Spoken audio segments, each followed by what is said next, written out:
আসসালামু আলাইকুম, আমি হাসান রয়েছি আপনাদের সাথে। আজকে আমরা যে বিষয়টি নিয়ে আলোচনা করব সেটি হচ্ছে automatic salary slip. Automatic salary slip এটা কি? এটা হয়তো অনেকে নাও বুঝতে পারেন।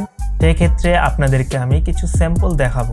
যেমন এখানে একটি মান্থলি স্যালারি স্লিপ রয়েছে, আমি এটা আগে থেকে বানিয়ে রেখেছি।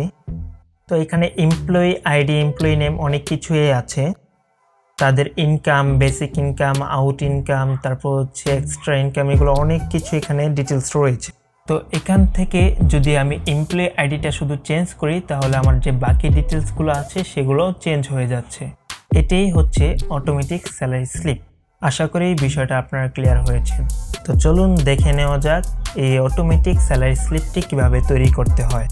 তার আগে আরও একটি কথা বলতে চাচ্ছি, যারা নিজের সময়টাকে কাজে লাগিয়ে কোনো কিছু শিখতে চাচ্ছেন তাদের জন্য ভিডিওটিতে রয়েছে একটি সারপ্রাইজ। অবশ্যই আপনারা সবাই ভিডিওটি না টেনে প্রথম থেকে শেষ অবধি দেখবেন। তো চলুন শুরু করা যাক।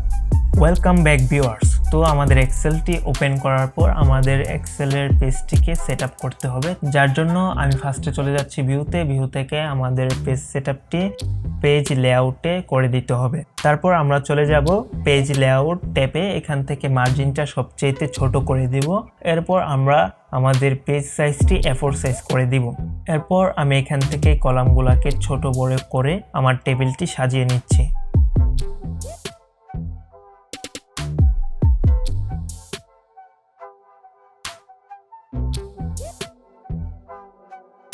সাজানোর পর এখান থেকে আমি 4টি ঘরকে মার্জ করে দিব। মার্জ করার পর আমি এখানে আমার যে কোম্পানিটা রয়েছে অথবা আমার যে ইনস্টিটিউটটা রয়েছে সেটার নাম এখানে লিখব। এরপর এর নিচে আমরা অ্যাড্রেসটি লিখে দিব। অ্যাড্রেসটি লেখার পর এর নিচে লিখব মান্থলি স্লিপ। মান্থলি স্লিপটা লেখার পর এটার নিচে একটি বর্ডার দিব। এরপর আমি এখানে লিখবো employee ID, employee name, designation, এগুলো আমি লিখে নিব। ভিডিওটি যেন বেশি লং না হয়, এগুলোকে খুবই শর্টকাটে বসিয়ে নিচ্ছি।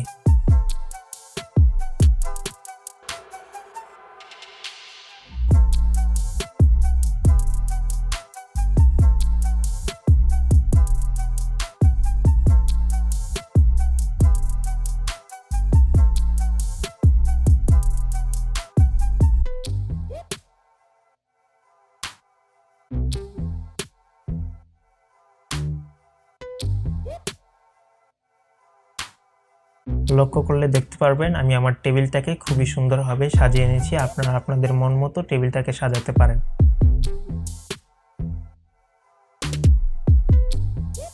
এরপর আমার টেবিলটাকে সিলেক্ট করে এখান থেকে আমি ফিল কালারটা হোয়াইট করে দিচ্ছি। তারপর বর্ডার থেকে কাট সাইড বর্ডারটি সিলেক্ট করছি। তারপর আমার যে হেডিংটা ছিল সেটাকে ধরে আমি এখান থেকে একটি কালার দিয়ে দিচ্ছি। লক্ষ্য করলে দেখতে পারবেন আমি আমার টেবিলের নিচে লিখেছি টোটাল এডিশন। টোটাল এডিশনটি বের করতে হলে আমার বেসিক, ওভারটাইম, এই সবগুলাকে একসাথে আমার সিলেক্ট করে এগুলাকে যোগ করতে হবে অথবা সামের সূত্রটি প্রয়োগ করতে হবে, যার কারণে আমার টোটাল এডিশনটি বের হয়ে আসবে। এর জন্য আমি আমার টোটাল এডিশন ঘরটিকে সিলেক্ট করছি, তারপর ফর্মুলা বারে সাম সূত্রটি অ্যাপ্লাই করছি।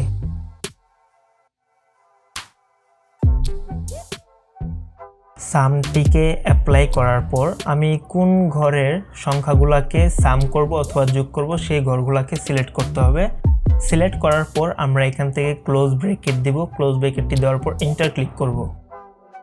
একই পদ্ধতি অবলম্বন করে আমরা টোটাল ডেডিকেশনের উপর সামের সূত্রটি অ্যাপ্লাই করব।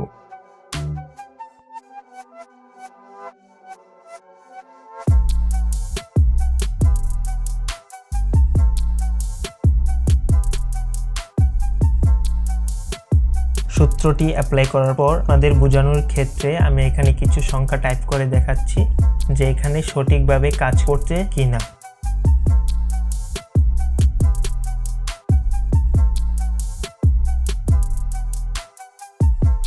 এরপর নিচে লেখা আছে নেট স্যালারি। নেট স্যালারিটা কি বের করতে হলে আমাকে টোটাল এডিশন থেকে মাইনাস করতে হবে টোটাল ডেডিকেশন। নেট স্যালারি ঘরটিকে সিলেক্ট করব। সিলেক্ট করার পর ফর্মুলা বারে আমরা টাইপ করব ইজিক্যাল টু টাইপ করার পর আমরা এখানে আমাদের যে টোটাল ডেডিকেশনটা আছে সেটাকে আমরা সিলেক্ট করব। তারপর আমরা -4 আমরা মাইনাস চিহ্নটি দেওয়ার পর টোটাল ডেজিগনেশনটাকে সিলেক্ট করব, এরপর এন্টার ক্লিক করব। আপনাদের বোঝানোর ক্ষেত্রে আমি এখানে কিছু সংখ্যা টাইপ করে দেখাচ্ছি যে এটা কাজ করছে কি না।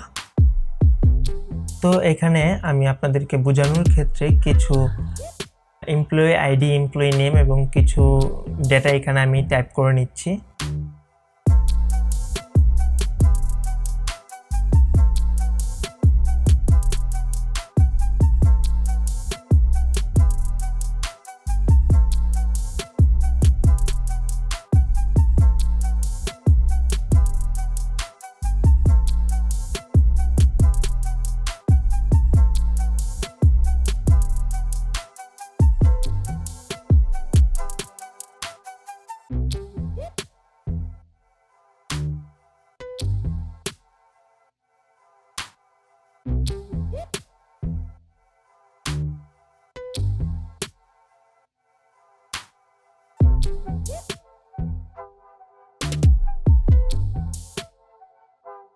তো ডাটাগুলো টাইপ করার পর আমরা এখানে আমাদের ফলাফলগুলো দেখতে পাচ্ছি। বাট আমার এমপ্লয়ি যদি ধরেন 100 জন এমপ্লয়ি হয়, তাহলে আমাদের এই সেম স্যালারি স্লিপটাকে আমাদের 100 বার টাইপ করতে হবে। তাহলে এটা আমাদের খুবই একটা ঝামেলার বিষয়, যার কারণে আমাদের এখানে অটোমেটিক যে বিষয়টা সেটাকে নিয়ে আসতে হবে। তো সেই অটোমেটিক স্যালারি স্লিপটা তৈরি করতে হলে এখানে জাস্ট কিছু সূত্র অ্যাপ্লাই করতে হবে, যেন এমপ্লয়ি আইডিটাকে আমরা চেঞ্জ করলেই যেন বাকি ডিটেলসগুলো চলে আসে। তো আমি এখানে স্যালারি স্লিপে কিছু এমপ্লয়িদের ডাটা এখানে কালেক্ট করে রেখেছি। জাস্ট আমাদের এমপ্লয়ি আইডিটা সিলেক্ট করলে যেন বাকি ডাটাগুলো যেন অটোমেটিক চলে আসে, সেই জন্য আমরা আমাদের এমপ্লয়ি আইডি ঘরটাকে সিলেক্ট করব।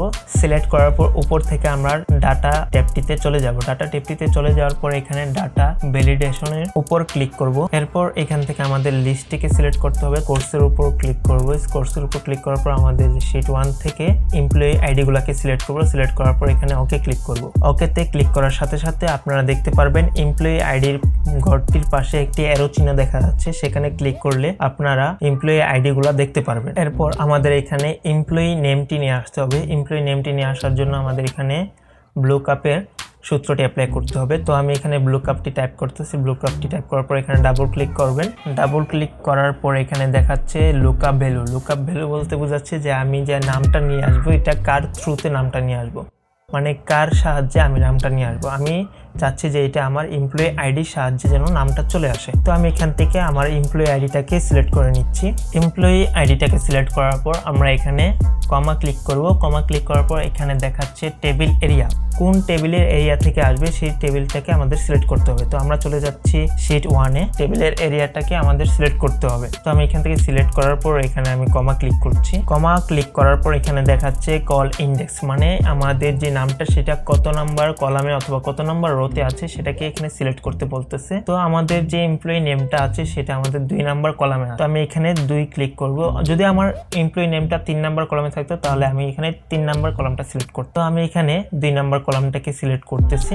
এখানে আমি টাইপ করে দিব 2, তারপর দিব কমা, এরপর দিব 0 দেওয়ার পর এখানে ক্লোজ ব্রেকেট দিব। ক্লোজ ব্রেকেট দেওয়ার পর এখানে এন্টার ক্লিক করব। এন্টার ক্লিক করার সাথে সাথে আপনার এমপ্লয়ি নেমের এখানে আপনার এমপ্লয়ি নেমটিকে দেখাবে।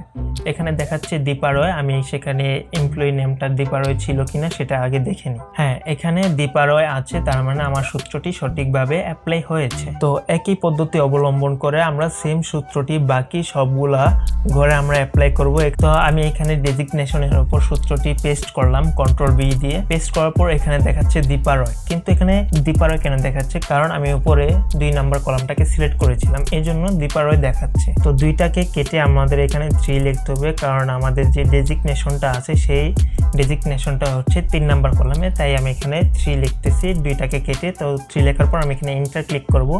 এন্টার ক্লিক করার সাথে সাথে এখানে আমাদের ডেজিগনেশনটা চলে আসছে। এখানে লেখা আছে অ্যাডমিন অফিসার।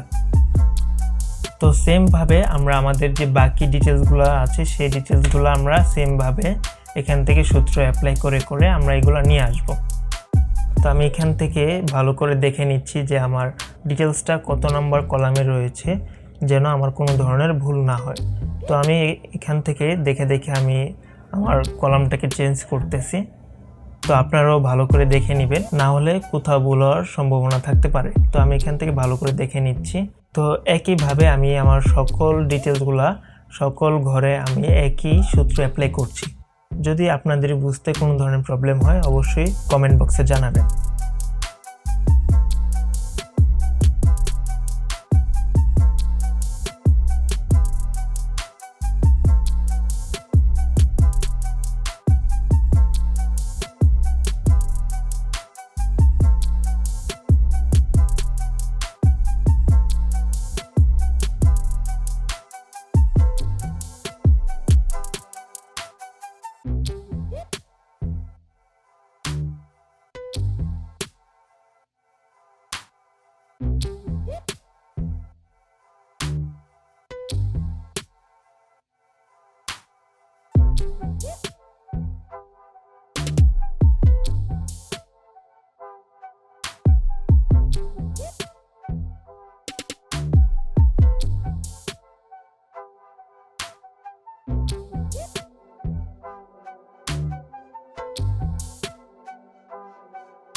তো অবশেষে প্রত্যেকটি ঘরে আমাদের সূত্রটি অ্যাপ্লাই করার পর আমাদের যে স্যালারি স্লিপটা রয়েছে অটোমেটিক স্যালারি স্লিপটা সেটা আমাদের কমপ্লিট হয়ে গেছে। এখন যদি আমি এখান থেকে এমপ্লয়ি আইডিটা শুধু চেঞ্জ করি তাহলে আমার বাকি সব ডিটেলস চেঞ্জ হয়ে যাবে। তো আমি এখান থেকে চেঞ্জ করে দেখতেছি। তো দেখুন এখানে আমি চেঞ্জ করার পরে আমাদের বাকি ডিটেলসগুলো চেঞ্জ হয়ে আসছে। তো এইভাবেই আমাদের স্যালারি স্লিপটি তৈরি করতে হয়। তো অটোমেটিক স্যালারি স্লিপটি আপনারা যে কোনোভাবে তৈরি করতে পারেন, শুধুমাত্র আপনার সূত্রগুলো সঠিক থাকলেই হবে। তো আশা করছি আপনারা স্যালারি স্লিপটি খুবই ভালোভাবে বুঝতে পেরেছেন। আমিও চেষ্টা করেছি আপনাদেরকে ভালোভাবে বোঝানোর জন্য। যদি আমার ভিডিওতে কোনো ধরনের ভুল থাকে অবশ্যই ক্ষমা দৃষ্টিতে দেখবেন এবং আমার ভুলটাকে ধরিয়ে দেওয়ার জন্য কমেন্ট বক্সে কমেন্ট করে জানাবেন। আর যারা এখনও ঘরে বসে আছেন, নিজের সময়টাকে কাজে লাগাতে চাচ্ছেন, কোনো কিছু শিখতে চাচ্ছেন, তাদের জন্য দেওয়ান আইসিটি ইনস্টিটিউট নিয়ে এসেছে একটি দারুণ অফার। ঘরে বসে দক্ষতা অর্জন করুন অনলাইন কোর্সের মাধ্যমে। আপনাদের পছন্দ মতো যে কোনো ধরনের আইটি রিলেটেড কোর্স এখান থেকে করতে পারবেন। দেশের এই পরিস্থিতির কারণে দেওয়ান আইসিটি আপনাদেরকে এই কোর্সগুলো খুবই কম খরচে আপনাদেরকে দিচ্ছে। এখানে graphic design, web design, video editing, digital marketing, hardworking সম্পর্কে এখানে কোর্সগুলো আপনারা করতে পারবেন। আরও বিভিন্ন ধরনের কোর্স এখানে রয়েছে। বিস্তারিত জানার জন্য ভিডিও ডিসক্রিপশনে এদের লিঙ্ক পেয়ে যাবেন। অবশ্যই লিঙ্কটি চেক করতে ভুলবেন না। তো আজকের জন্য এতটুকু পর্যন্তই। দেখা হচ্ছে নতুন কোনো ভিডিওতে। ততক্ষণ পর্যন্ত ভালো থাকবেন। Bye bye.